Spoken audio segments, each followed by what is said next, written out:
चाहे आप पुरानी एनसीईआरटी फॉलो करो या नई एनसीईआरटी फॉलो करो, इस वीडियो को देखने के बाद नीट 2024 सिलेबस के रिगार्डिंग आपके मन में जो भी डाउट है वो सब सॉल्व हो जाए। हमने इस सिलेबस को 3 कैटेगरी में डिवाइड किया। एक जो नई एनसीईआरटी में है, दूसरा जो एडेड टॉपिक है जो नई एनसीईआरटी में नहीं है, और तीसरा जो डिलीटेड टॉपिक है जो ओल्ड एनसीईआरटी में है और एनटीए के सिलेबस में नहीं है।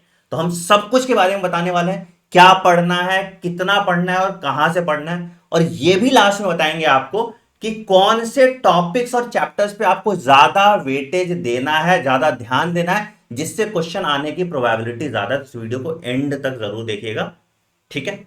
वीडियो शुरू करने से पहले एक गुजारिश है तुम सबसे, आप में से 53% बच्चे ऐसे हैं जो वीडियो देखते हैं बट इस चैनल को अभी तक सब्सक्राइब नहीं किया। प्लीज इस चैनल को सब्सक्राइब कर दीजिए। हम 3 लाख सब्सक्राइबर तक पहुंच रहे हैं और हम बहुत अच्छा गिव अवे भी आपके लिए प्लान कर रहे हैं।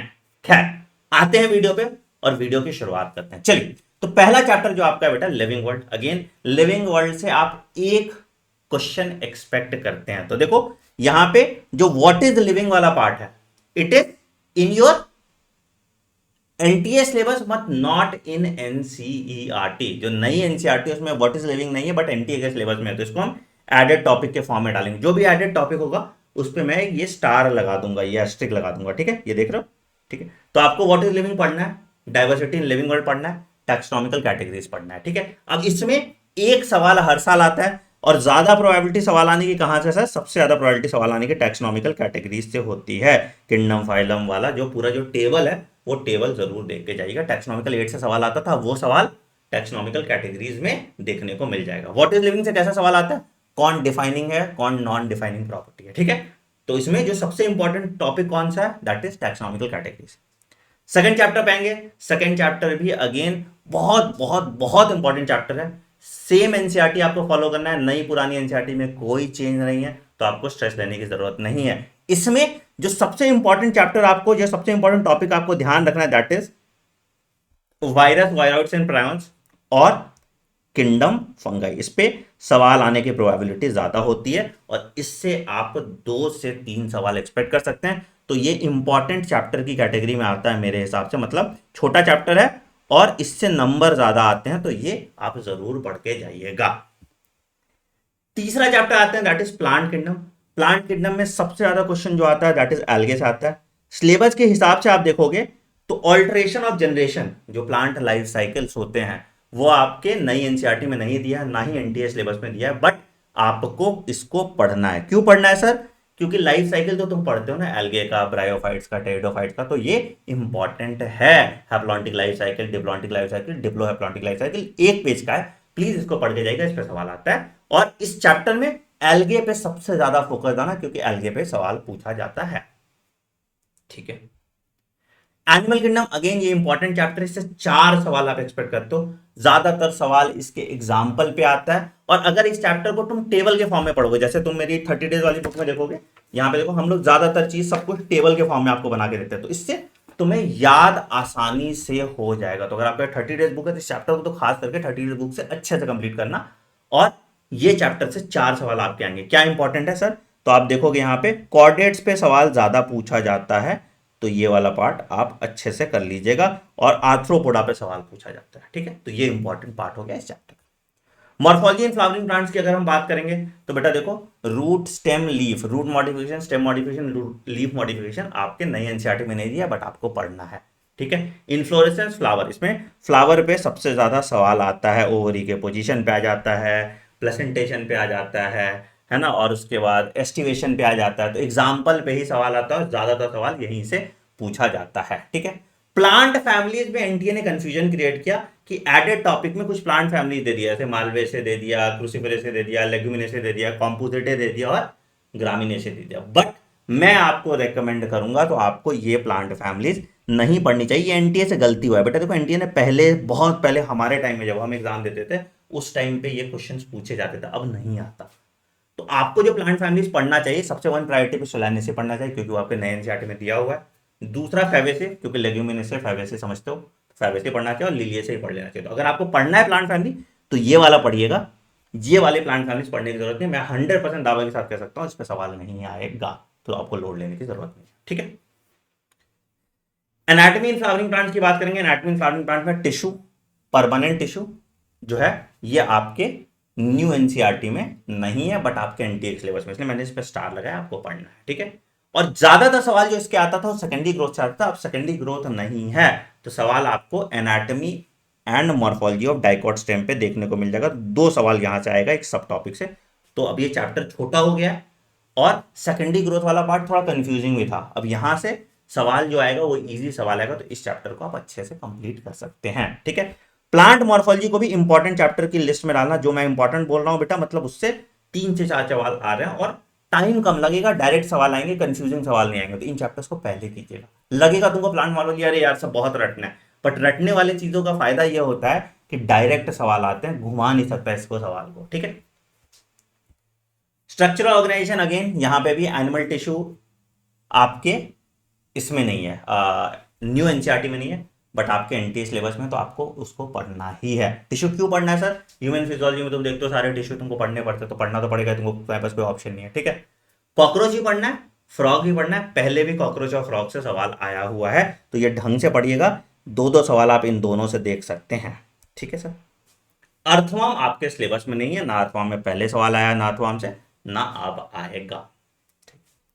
Cell the unit of life अच्छा चैप्टर है, सेम नहीं है, पुरानी एनसीईआरटी में कोई चेंज नहीं है। इसमें आपको दो टॉपिक्स अच्छे से पढ़ने चाहिए। एक आपको एंडोमेम्ब्रेन सिस्टम, तुम देखोगे हमेशा रफ एंडोप्लाज्मिक रेटिकुलम का क्या फंक्शन है, स्मूथ एंडोप्लाज्मिक रेटिकुलम का क्या फंक्शन है, गोल्गी कॉम्प्लेक्स का क्या फंक्शन है, इस पर सवाल आता ही आता है। और दूसरा जो सवाल आता है वो न्यूक्लियस पे आता है तुम्हारा, और कुछ क्रोमोजोम पे, ठीक है। तो ये दो अच्छे से देख के जाना। वैसे इस चैप्टर को पढ़ना, ये इंपॉर्टेंट चैप्टर है, अच्छा चैप्टर है। बायोमोलिक्यूल्स, अगेन इससे बहुत ज्यादा सवाल नहीं आता। ज्यादातर सवाल जब भी आपको देखने को मिलेगा वो एंजाइम से देखने को मिलेगा, तो enzyme is the most important part of it. बाकी कोई खास चेंज बायोमोलिक्यूल्स में नहीं है, आपको सब कुछ पढ़ना ही है। Cell cycle and cell division, again ये इंपॉर्टेंट चैप्टर की कैटेगरी में आता है मेरे लिए, ठीक है। और इसमें भी जो सबसे ज्यादा सवाल आने की प्रोबेबिलिटी होती है वो मियोसिस 1 के प्रोफेज 1 से होती है। लेप्टोटीन में क्या हो रहा है, जाइगोटीन में क्या हो रहा है, सेम सवाल रिपीट होता है, तो उसको ढंग से आपको पढ़ के जाना है, ठीक है। अच्छा, ट्रांसपोर्ट प्लांट आपको नहीं पढ़ना, बट इसमें से डिफ्यूजन, ऑस्मोसिस, एक्टिव ट्रांसपोर्ट, देखो क्या है, ह्यूमन फिजियोलॉजी में इसका यूटिलाइजेशन होता है, प्लांट फिजियोलॉजी में इसका यूटिलाइजेशन होता है। तो इन 3 टॉपिक को ऊपर ऊपर से आपको देख के जाना है, बाकी कुछ नहीं पढ़ना। मिनरल न्यूट्रिशन आपके सिलेबस में नहीं है, और इसके कारण जो फोटोसिंथेसिस, रेस्पिरेशन इन प्लांट और प्लांट ग्रोथ एंड डेवलपमेंट है, इसका वेटेज बढ़ जाएगा। तो ये चैप्टर सब आपके इंपॉर्टेंट कैटेगरीज में आ जाएंगे। पहले इतने सवाल इससे आते नहीं थे, ज्यादातर सवाल मिनरल न्यूट्रिशन से आ जाता था या ट्रांसपोर्टिंग प्लांट से आ जाता था। तो अब ये चैप्टर्स का वेटेज बढ़ जाएगा। तो फोटोसिंथेसिस, रेस्पिरेशन और प्लांट ग्रोथ जो है ये आपके इंपॉर्टेंट टॉपिक में आ जाएंगे, और उसमें सबसे ज्यादा जो इंपॉर्टेंट होगा that is plant growth and development. सबसे ज्यादा इंपॉर्टेंट जो है प्लांट ग्रोथ एंड डेवलपमेंट, ठीक है। फोटोसिंथेसिस से सवाल कहां से आता है सर? ईटीएस से सवाल आता है, और जो आपका जो टेबल है C3 C4 वाला, उससे सवाल देखने को मिल जाता है। वो टेबल पूरा कर लोगे तो ऑटोमेटिकली C3 C4 का पूरा रिवीजन तुम्हारा हो जाता है।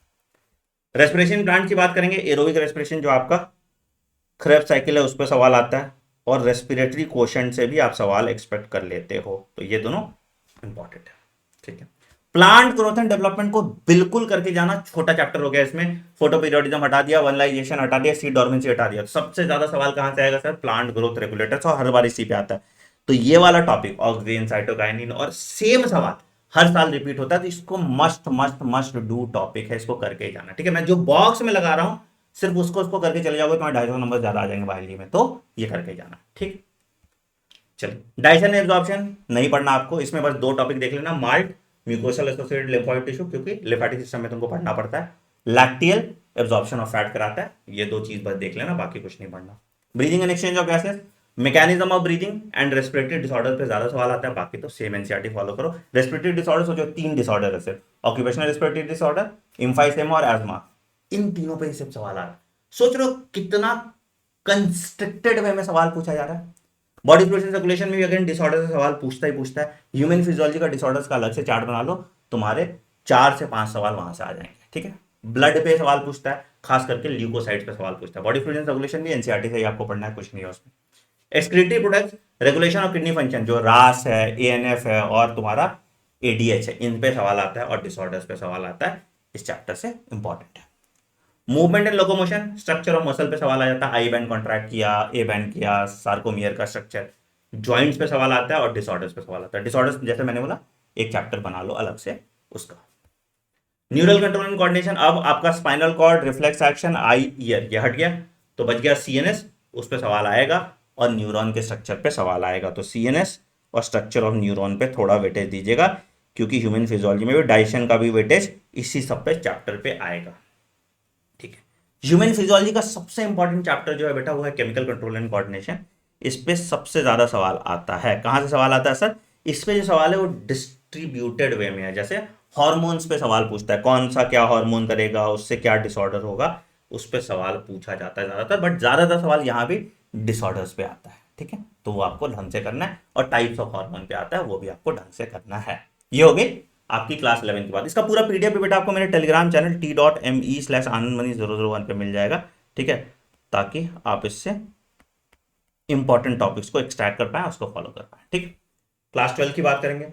रिप्रोडक्शन ऑर्गेनिज्म आपके सिलेबस में नहीं है, लेकिन मर्चेंटिया का स्ट्रक्चर डायग्राम, डायसिस होता है, कारा मोनोसियस होता है, और ए सेक्शुअल रिप्रोडक्शन, क्योंकि प्लांट किंगडम में, बायोलॉजिकल क्लासिफिकेशन में आपसे पूछा जाता है। फिर खास करके ऑफसेट, रनर, स्टोलन, ये मॉर्फोलॉजी में आपको देखने को मिल जाता है। तो ए सेक्शुअल रिप्रोडक्शन वाला पार्ट आप एक बार देख लीजिए, कहीं गलती से आपका मॉर्फोलॉजी में कुछ छूट गया और यहाँ पे आ गया तो दिक्कत हो जाएगा। ठीक है, sexual reproduction flying plant, pollination पे सवाल ज्यादा आता है, पोस्ट फर्टिलाइजेशन इवेंट पे सवाल ज्यादा आता है। और अगेन ये बहुत इंपॉर्टेंट चैप्टर तो नहीं है वेटेज के हिसाब से, बट ठीक ठाक सवाल आपको देखने को इसमें पॉलिनेशन पे मिल जाता है। ठीक है, बट रिप्रोडक्शन ऑर्गेनिज्म नहीं आ रहा, तो मॉर्फोलॉजी और इसको मिला के 10 सवाल हो जाता है तुम्हारा। ठीक है, 10 सवाल ही मतलब 8 सवाल। ठीक है, हाँ, ह्यूमन रिप्रोडक्शन की बात करेंगे। ह्यूमन रिप्रोडक्शन में क्या है सर? मेंस्ट्रुअल साइकिल बहुत इंपॉर्टेंट, एम्ब्रियोनिक डेवलपमेंट, तो हार्ट पहले महीने फॉर्म होता है ना, फिर लिम्स एंड डिजिट, ये वाला पार्ट पे सवाल आता है। ह्यूमन रिप्रोडक्शन इंपॉर्टेंट है, बट ह्यूमन रिप्रोडक्शन से ज्यादा इंपॉर्टेंट जो चैप्टर है दैट इज रिप्रोडक्टिव हेल्थ। यहाँ पे इस चैप्टर को तो करके ही जाना, ये चैप्टर 3 सवाल हर साल पूछता है। ह्यूमन रिप्रोडक्शन से ज्यादा सवाल आपका रिप्रोडक्टिव हेल्थ से आता है। तो population stabilization and birth control पे सवाल आ जाता है, एसटीडी पे सवाल आ जाता है, और इनफर्टिलिटी पे सवाल आता है। Principle of inheritance and variation again बड़ा चैप्टर है, आपको पढ़ के जाना चाहिए। सवाल तो आता ही है, इंपॉर्टेंट भी है, बट इसमें जेनेटिक डिसऑर्डर से सबसे ज्यादा सवाल आता है, तो उसको सबसे पहले पढ़ के जाइएगा। मॉलिक्यूलर बेसिस ऑफ इनहेरिटेंस, इसमें स्ट्रक्चर ऑफ डीएनए, ट्रांसक्रिप्शन और रेगुलेशन ऑफ जीन एक्सप्रेशन, इन तीनों पे सबसे ज्यादा सवाल आता है। वैसे ये सब कॉन्सेप्चुअल चैप्टर है, इसको आपको अच्छे से ढंग से पढ़ना पड़ेगा।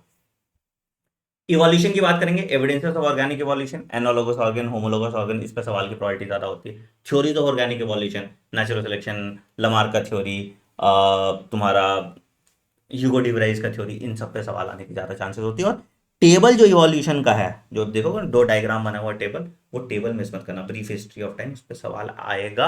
और ह्यूमन इवोल्यूशन पे भी सवाल आता है, इसको भी ध्यान रख लेना। ठीक है, तो ये चैप्टर इंपॉर्टेंट हो जाता है आपके नीट के हिसाब से। ठीक है, human health and disease again ये भी इंपॉर्टेंट चैप्टर के लिस्ट में आता है, क्योंकि इसमें आपका जो सवाल है 2 ही जगह से ज़्यादा पूछा जाता है, 3 जगह एक्चुअली।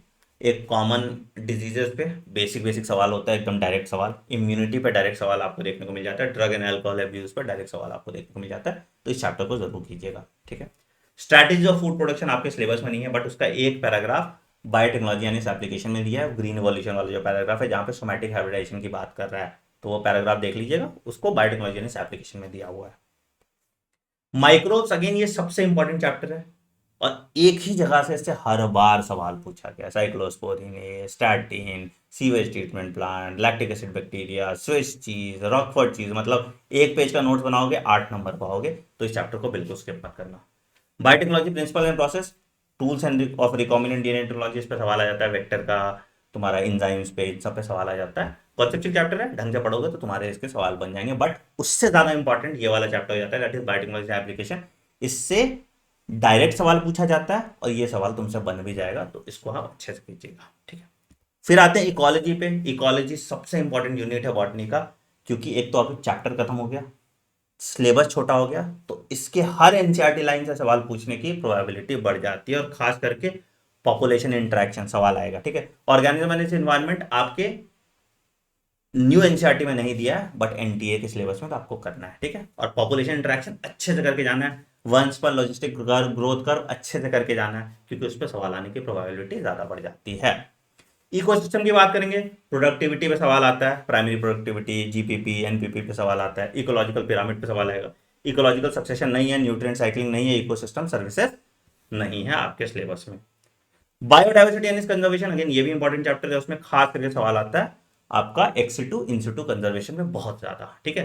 तो उसको अगर आप ढंग से करके चले जाइएगा तो इकोलॉजी में मिला मिला के आपको जो है 4, 3, 7 और 10 क्वेश्चन, मतलब 40 नंबर आपका इन 3 चैप्टर से बन जाएंगे। तो बड़ा इंपॉर्टेंट चैप्टर है ये, ठीक है। इन्वायरमेंटल इश्यूज आपके सिलेबस में नहीं है, ठीक है सर। अब ये देखो मैंने कुछ इंपॉर्टेंट टॉपिक्स इसीलिए आपको अलग करके लिख के दे दिए जिसको आपको करना चाहिए। क्या? माइक्रोब्स इन ह्यूमन वेलफेयर सबसे पहले प्रायोरिटी पे करो, रिप्रोडक्टिव हेल्थ करो, बायोटेक्नोलॉजी एंड एप्लीकेशन करो, पॉपुलेशन इंटरेक्शन वाला पार्ट कर लो, बायोडाइवर्सिटी एंड कंजर्वेशन कर लो, बायोलॉजिकल क्लासिफिकेशन कर लो, एनिमल किंगडम कर लो, प्लांट मॉर्फोलॉजी कर लो, जेनेटिक डिसऑर्डर, ह्यूमन फिजियोलॉजी का डिसऑर्डर, इकोलॉजिकल पिरामिड्स, एंजाइम्स और लिविंग वर्ल्ड। ये चैप्टर्स अगर तुम करके चले गए तो तुम कैलकुलेट कर लो, 8, 16, उसके बाद 24 और 28 हो जाएगा, तीनों मिला दो तो, ठीक है। उसके बाद 32, तो ऐसे करके तुम देखोगे तो कम से कम 150 नंबर के तो यहीं से क्वेश्चन तुम्हारे आ जाएंगे। इसका पूरा पीडीएफ ले लो, टेलीग्राम चैनल t.me/anvi07, और इसी स्मार्ट तरीके से अगर अपने 45 डेज को यूटिलाइज करना चाहते हो तो मैंने एक क्रैश कोर्स तुम्हारे लिए बनाया है। क्या क्रैश कोर्स है सर? आप मेरे वेबसाइट पे जाएंगे anandmani.in, ANANDMANI.in, या डॉक्टर आनंद मनी का ऐप इंस्टॉल कर लेंगे तो आपको दिखेगा निश्चय fast track 45 days crash course. इस क्रैश कोर्स की प्राइस आपको 999 रुपीज दिख रही होगी, बट आप एक कूपन कोड यूज कर लेना आनंद50 फॉर द नेक्स्ट 48 आवर्स, अब मतलब 15 के बाद ये क्रैश कोर्स बंद हो जाएगा, तो उसको आपको 499 पे ये क्रैश कोर्स मिल जाएगा, ठीक है। क्या कराने वाले हैं इस क्रैश कोर्स में सर? हम पूरी बायोलॉजी का कंप्लीट रिवीजन अच्छे तरीके से, by revision I don't mean कि मैं एक भी कॉन्सेप्ट को स्किप करूंगा, सारे कॉन्सेप्ट पढ़ाऊंगा, और जैसे मैंने इंपॉर्टेंट टॉपिक्स बताए इन टॉपिक्स पे ज्यादा वेटेज दूंगा, ठीक है।